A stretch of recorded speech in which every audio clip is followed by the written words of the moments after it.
Good morning বন্ধুরা, welcome back to my channel. সবাই আশা করি সুস্থ আছো, ভালো আছো। তোমাদের ভালোবাসায় আমিও ভালো আছি। আমি ত্রিপুরা থেকে তোমাদের শোনাই। তো সকাল সকাল দেখো শোনার জন্য মা একটু খিচুড়ি বসিয়েছে আর একটা ডিম সেদ্ধ।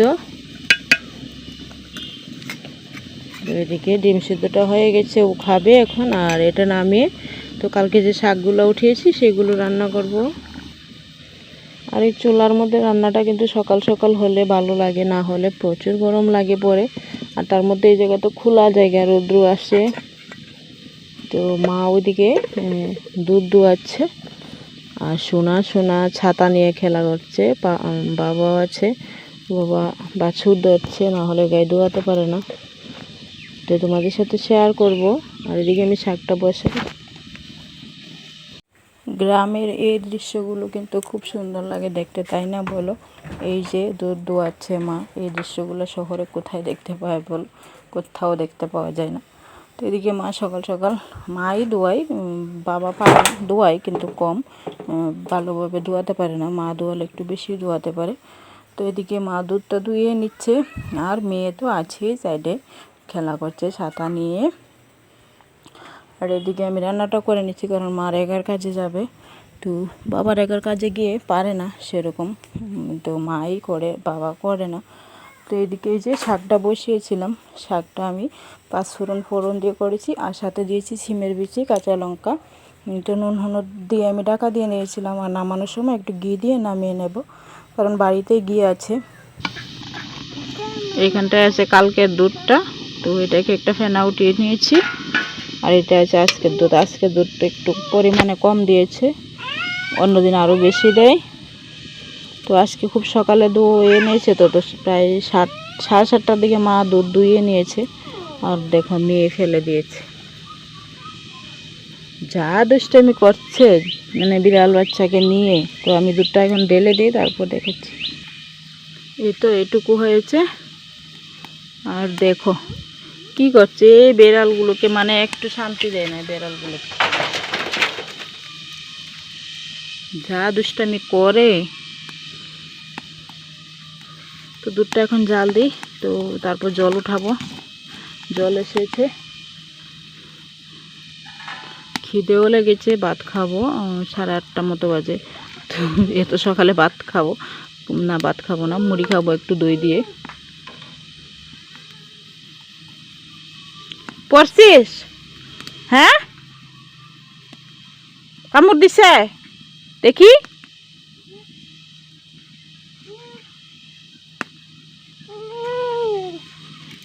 এটা তো তোর বানা দিকে আস।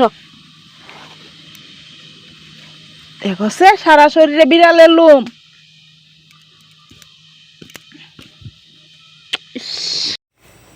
এখন এই দিকটায় ঘরটা লেপে নিলাম, ঘরটা লেপে বারান্দাটা লিপছি।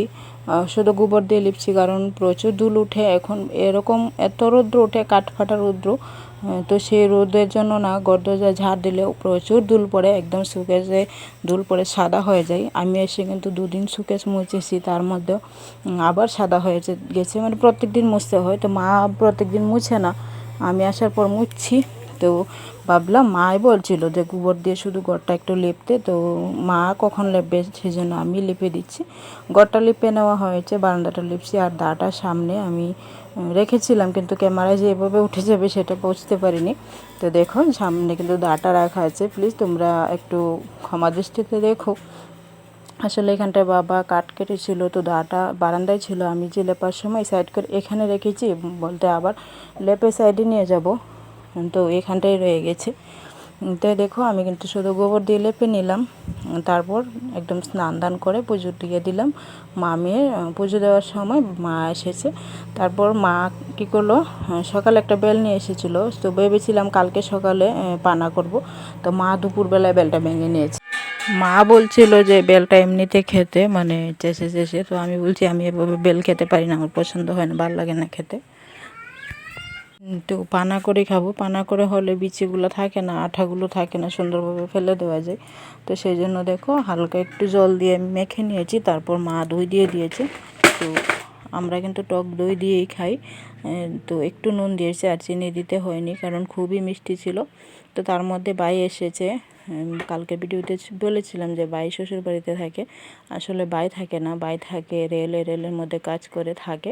15 দিন একদিনে বাড়িতে আসে, সেজন্য তার বউ সে বাবার বাড়িতেই থাকে। তো 15 দিন একদিন আসলে এখানে মাঝে মাঝে আসে মা বাবার কাছে, না হলে আসেই না। তো আজকে এসেছে, আসার সময় তরমুজ নিয়ে এসেছে, স্প্রাইট নিয়ে এসেছে, শোনার জন্য কেক, তারপর দুটো চিপস, একটা কুরকুরে, একটা চিপস, আর নিয়ে এসেছে আম। তো এসেও মানে তাড়াতাড়ি করে চলে গেছে, মানে কয়েক মিনিটের মধ্যে চলেও গেছে। দুধ নিয়ে গেছে, আর 1 লিটার দুধ নিয়ে গেছে, 1 বোতল ঘি নিয়ে গেছে। তো ভাই 15 দিন একদিনে বাড়ি আসে বলে তার বউ সে বাবার বাড়িতে চলে গেছে, শ্বশুর শাশুর সাথে থাকতে পারবে না। তো সেই জন্য ওদের জিনিসপত্র যা ছিল সব কিছু নিয়ে চলে গেছে। আসে মাঝে মাঝে আসে, যেমন পয়লা বৈশাখে এখানেই ছিল। তো এসে এখানে থাকে মা বাবার সাথে, মাঝে মাঝে আসে আর কি। তো ওই যে আসলো, দুধটা নিয়ে গেল, মানে ওর শ্বশুর বাড়িতে দিয়ে যাবে। তো এইগুলা সোনা এখানে আছে শুনে ও শোনার জন্য এগুলা নিয়ে এসেছে। তো সাথে আমগুলো ওর শ্বশুর বাড়ির গাছেরই, তো আমগুলোও নিয়ে এসেছে। তো যতটুকু দেখো ও পেরেছে, ও মানে তাড়াহুড়া করে, বললাম না এসে মনে হয় 10 মিনিট, তার মধ্যে কিন্তু ফিরে চলে গেছে। আবার ওর রেলে চলে যাবে। ওই যে পাকিস্তানে গন্ডগোল লেগে আছে, সেজন্য ওদেরও রেলের মধ্যে একটু মানে বলছে চাপ আছে। তো এখন এসে থাকার মতো নেই। এই তো আসলো, এসে আবার শ্বশুরবাড়িতে গেল, শ্বশুরবাড়ি থেকে গিয়ে ভাতটা মনে হয় খেয়েছে, খেয়ে আবার তাড়াতাড়ি এখানে এসেছে। এখান থেকে আবার যাবে শ্বশুরবাড়ি, গিয়ে ওইগুলো দিয়ে দুধটা দিয়ে তারপর আবার চলে যাবে ট্রেনে। তো ট্রেন থেকে যাতায়াতে মানে 15 দিন লাগে। একবার ট্রেন বেঙ্গালুরু যায়, বেঙ্গালুরু থেকে আবার ফিরে আসে। তো এটাই হলো ওর কাজ। জানি না তার মধ্যে কি করে ট্রেনের মধ্যে, সেটা জানি না।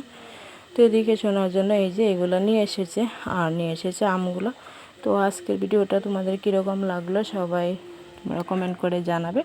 আমাদের বাড়িতে এখন খালি, শুধু এখন আমি এসেছি আর মা বাবা, আর বাড়িতে বললামই থাকে না। তো এ পর্যন্ত আজকে বিদায় নিয়ে নিচ্ছি। সবাই সুস্থ থাকবে, ভালো থাকবে, দেখা হবে আগামী দিন নতুন একটি ভিডিওর সাথে। ততক্ষণের জন্য এখানে টাটা।